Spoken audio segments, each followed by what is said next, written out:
The Cutest Elf, written and illustrated by Giselle G. Spreewald. Throughout the land, there's a story told about a very tiny elf who managed to save Christmas when no one else could. The story goes something like this.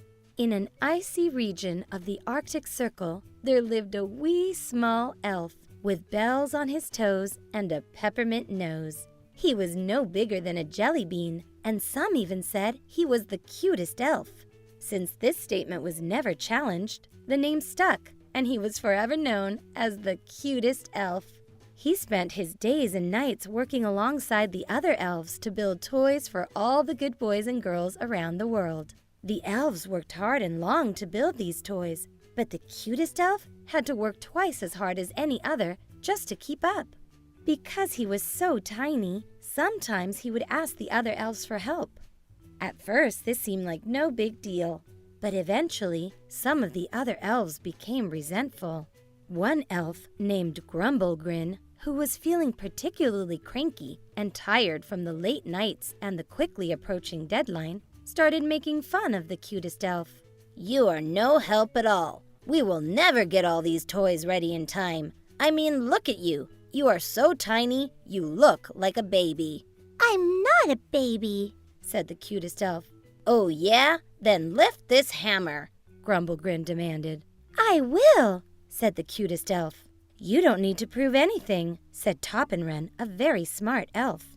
"No, I can do it. You'll see," insisted the Cutest Elf. At this point, all the other elves stopped in mid-track, curious to see what the Cutest Elf would do. The Cutest Elf used all his strength, and after several tries, he actually lifted the wooden hammer over his head. But the hammer was so heavy for his tiny frame that the sheer momentum made him fall backwards and flat on his back, causing many elves to laugh. The hot tears came flooding down the Cutest Elf's face. He felt so embarrassed. Perhaps Grumblegrin was right, he thought. He was so small, and he couldn't do half the things the others could. He felt awful and totally insignificant. That evening, out in the forest, he confided in his best friend, a snow fox named Frederick. "Oh, Frederick, what am I to do?" cried the Cutest Elf. "No matter how hard I try, I will never be as strong and big as the other elves." Frederick listened with care and offered his advice. "It's true that you are tiny and not able to do some things, but perhaps one day your small size will enable you to do something no other can." "I'm hopeless. I guess my dream of being a toy maker was just a fantasy. I think it's best for me to pack my bags and go back to the family business, darning socks."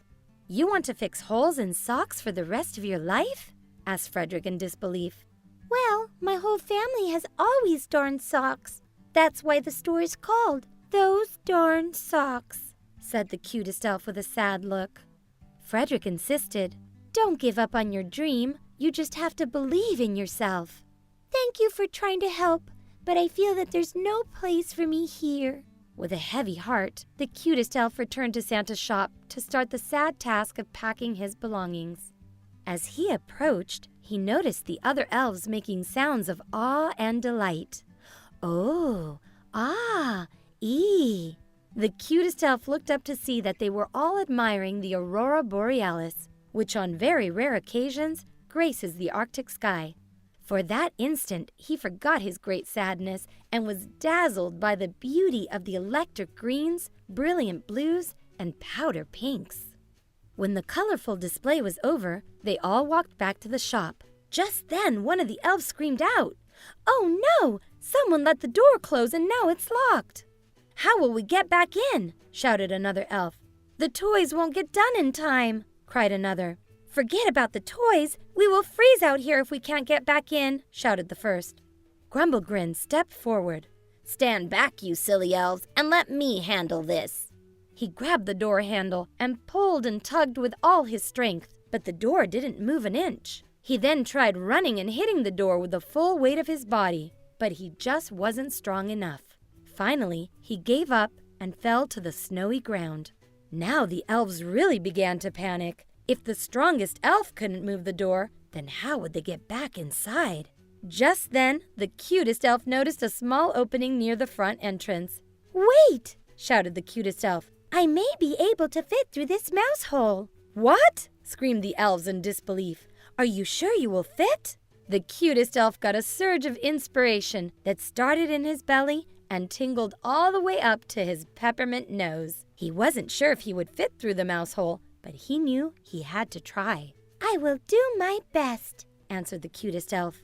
He crouched down and began to wriggle through the small entrance. The other elves pushed him from behind, and a small mouse, which had been awakened by all the noise, helped by pulling him from the inside. Finally, after much wiggling, the Cutest Elf made it through and he ran to open the door. "Success! Hooray! Awesome!" they cried as they lifted the Cutest Elf onto their shoulders. "You are tiny, but you have proved to be more useful than any other," shouted Top and Wren. The Cutest Elf just beamed with pride and joy, and his heart filled with gladness. That night, the elves worked harder than ever to complete all the toys, and when they were finished, they sat by the fire and thanked the Cutest Elf profusely. Even Grumble Grin came over with an apologetic cup of hot cocoa and said, "I thought I was the best because of my strength, but now I realize that everyone is important and has something special to offer. I'm proud to call you my friend." "Thank you. I didn't believe in myself either. But now I know that big or small, we can all do something that counts." The Cutest Elf would always remember the great feeling of accomplishment, and the other elves would forever be grateful for the tiniest and cutest elf who saved Christmas and kept them from turning into little frozen icicles. To honor the day that Christmas was saved, the elves sculpted a statue of the Cutest Elf, and it wasn't tiny at all. It was taller than Santa's shop, because that's how the others saw him, as bigger than life. The end. I hope you enjoyed The Cutest Elf, written by Giselle G. Spreewald. Up next is The Cutest Elf, the song. Please remember to subscribe to my channel, and happy holidays!